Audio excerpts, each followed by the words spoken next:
Welcome back. ایک بار پھر آپ کو خوش آمدید کہیں گے. اور ہم بریک سے پہلے بات کر رہے تھے کہ اس وقت معاشی بحرانی کیفیت سے نکلنے کے لیے دین اسلام جو مکمل ضابطہ حیات ہے وہ کیا تعلیمات ہمیں دیتا ہے, اس سے ہمیں سیکھنے کو کیا ملتا ہے. رسول اقدس صلی اللہ تعالیٰ علیہ وسلم نے ہر پہلو پر رہنمائی فرمائی ہے نا, تو اس سیکٹر کے اندر, معاشی سیکٹر کے اندر ان کی تعلیمات کیا ہیں. اور سر ہمارے ساتھ میں نے آپ کو بتایا کہ ڈاکٹر عطا اللہ بخاری صاحب موجود ہیں, پی ایچ ڈی اسکالر ہیں اسلامک اسٹڈیز کے اندر اور زیبل کے اندر لیکچرار بھی ہیں.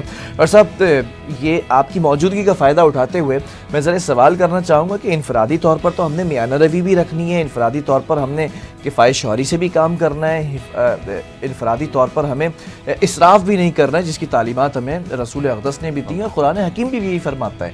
لیکن جب بات آ جاتی ہے اجتماعی طور پر, جب ریاستی طور پر بات آ جاتی ہے, جب حکومتی سطح پر بات آ جاتی ہے, تو اس وقت حکومت بدحالی کا شکار ہے, معاشی غیر مستحکم اس وقت جو ہے وہ صورتحال ہے. اس کو مستحکم کیسے بنایا جا سکتا ہے؟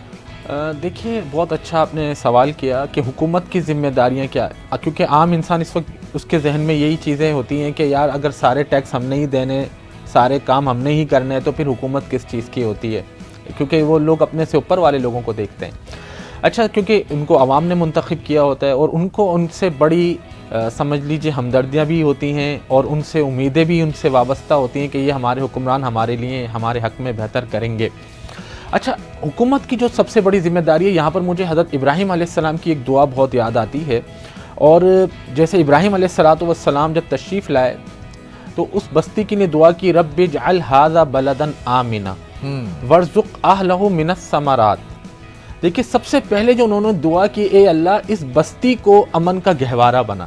واہ واہ واہ.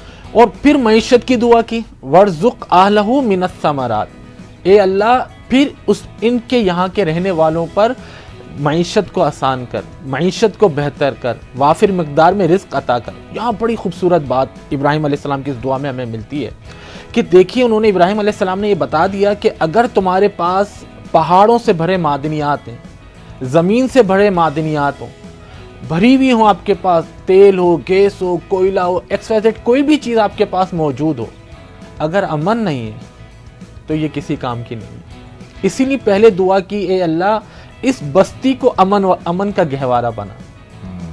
امن نہیں ہے تو پھر آپ کے پاس کتنے ہی کچھ دولت ہے, دولت کے انبار لگے ہوں, معدنیات سے بھرے ہوں آپ کے پہاڑ, معدنیات سے آپ کی زمینیں بھری ہوں, لیکن اگر آپ کے ملک میں, اسٹیٹ میں امن قائم نہیں ہے, ایک عام شہری اپنے آپ کو محفوظ محسوس نہیں کرتا, تو پھر یہ اتنی معدنیات کا کوئی فائدہ نہیں ہوگا. زبردست, بہت اچھا, بہت ویلڈ پوائنٹ ہے یہ.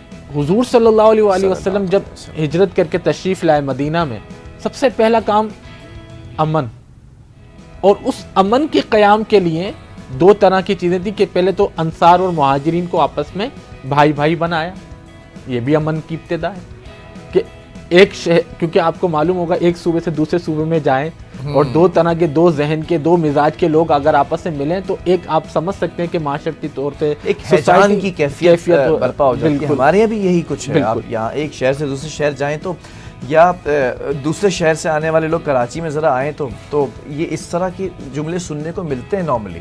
جی, تو آپ صلی اللہ علیہ وسلم نے امن کے قیام کے لیے دونوں انصار اور مہاجرین دونوں کو آپس میں بھائی بھائی بنایا, اور پھر وہاں کے جو لوگ رہنے والے تھے, جو غیر مسلم قبائل تھے, یہود تھے یا عیسائی تھے, ان کے ساتھ ایگریمنٹس کیے, معاہدات کیے امن کے, پیس ایگریمنٹس کیے آپ صلی اللہ علیہ وسلم نے, کیونکہ جب تک اس اسٹیٹ میں, مدینہ میں امن قائم نہیں ہوگا تو ہر بندہ اپنے آپ کو غیر محفوظ محسوس کرے گا.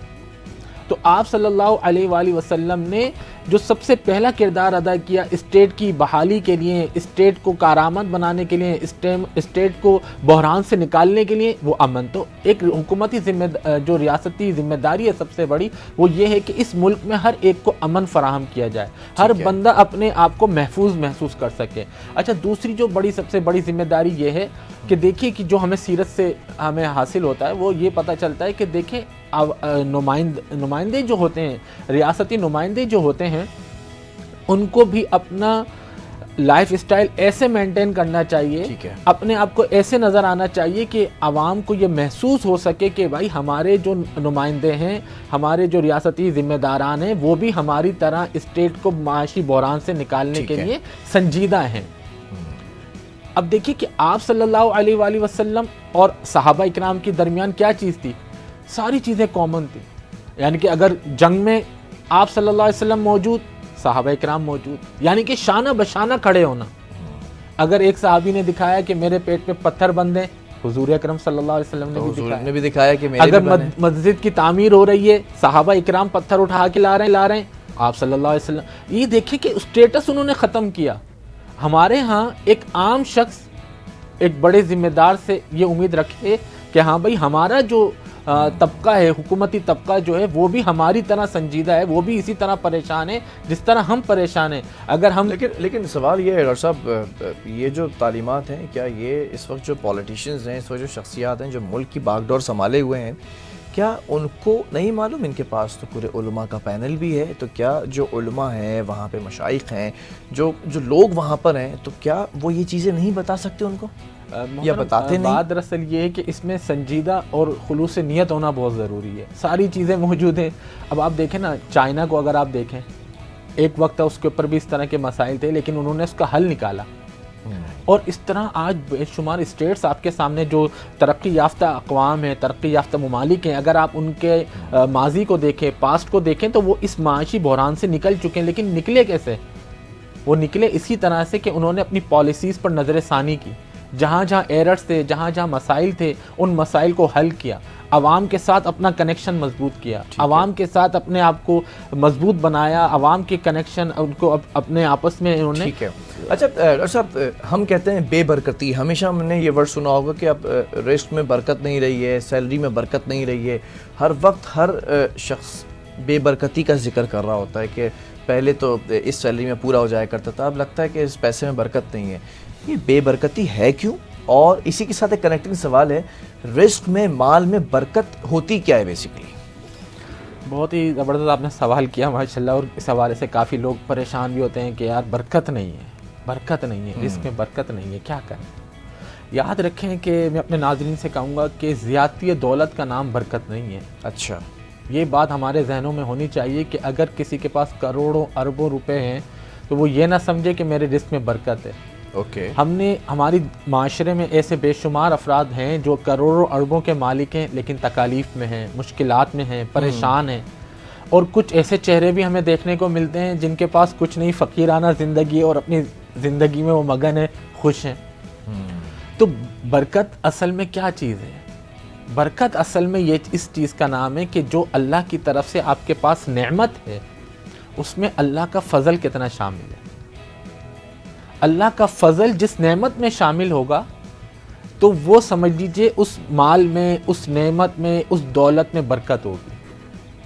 چاہے آپ اربوں خربوں کے مالک ہوں اور فضل نہیں ہے تو کسی کام کی نہیں ہے دولت. اور جس نعمت میں، جس دولت میں برکت ہے، چاہے آپ کے پاس چند روپے ہوں اور اس میں رب کا فضل شامل ہو تو وہ برکت ہے. بڑی پیاری بات کی آپ نے. ہر چیز ہم یہ سمجھتے ہیں کہ برکت نہیں ہے پیسے میں، تو شاید پیسے زیادہ ہونے چاہیے. کسی کی 4 لاکھ روپے سیلری ہے تو وہ یہ سمجھے کہ میرے پاس، دوسرا بندہ سمجھے کہ شاید زیادہ برکت ہے. ہو سکتا ہے کسی کے 30,000 روپے کی سیلری کے اندر بھی برکت ہو. اس میں پھر ہوتا یہ ہے کہ آپ کے ساتھ کچھ بیماریاں ہوتی ہیں، کچھ پریشانیاں ہوتی ہیں، کچھ مخالفین کے حربہ جو ہے وہ اپنانے کی طریقے ہوتے ہیں، کچھ ہرزہ سرائیاں ہوتی ہیں. یہ تمام چیزیں جو ہوتی ہیں نا، یہ ہٹ جاتی ہیں. جب یہ آپ سے دور ہو جاتی ہیں تو آٹومیٹکلی آپ برکت کے اس دائرے میں آ جاتے ہیں جو آپ کو برکت کا ایک تصور ہے نا کہ 4 لاکھ کی سیلری والے کے پاس برکت ہوگی، وہ آپ کی سیلری میں برکت آ جاتی ہے. اس کا فارمولہ کیا ہے فضل کا؟ رب کے فضل کو اپنی دولت میں شامل کرنے کا فارمولہ کیا ہے؟ واہ، یہ بتائیں. فارمولہ اس کا یہ ہے کہ رب کی تقسیم پہ انسان راضی رہے. یعنی کہ جو رب نے اس کو عطا کیا ہے اس پر وہ راضی رہنا سیکھے، اس پر شکر ادا کرنا سیکھے. بہت خوب بات کی آپ نے. کیونکہ قرآن کیا کہتا ہے؟ لَإِن شَكَرْتُمْ لَأَزِيدَنَّكُمْ، تم شکر کرو گے رزق بڑھا دوں گا. اب عموماً ہمارے کیا ہوتا ہے؟ شکوہ، شکایتیں، رونا کہ یار میرے پاس دولت نہیں، میرے پاس یہ نہیں، میرے پاس کم، میرے پاس تھوڑا. رب کی تقسیم پر راضی رہنا انسان جب سیکھ جاتا ہے تو رب کا فضل اس کی دولت میں، اس کے نعمت میں شامل ہونا شروع ہو جاتا ہے. اور جیسے جیسے رب کا فضل اس میں شامل ہوتا ہے، اس کی دولت میں، اس کی نعمت میں، کیونکہ وہ رب کے اوپر توکل کر لیا اس نے یعنی کہ اگر رب نے مجھے تھوڑا دیا تب بھی میں راضی ہوں, رب نے اگر مجھ سے یہ بھی لے لیا تب بھی میں راضی ہوں. تو رب کا فضل حاصل کرنے کا فارمولہ یہی ہے کہ وہ رب کی تقسیم پر راضی رہے, زیادہ دے تب بھی وہ اللہ کا شکر ادا کرے, کم ملے اس کو لگ رہا ہے میرے پاس کم ہے تب بھی رب کا شکر ادا کرے.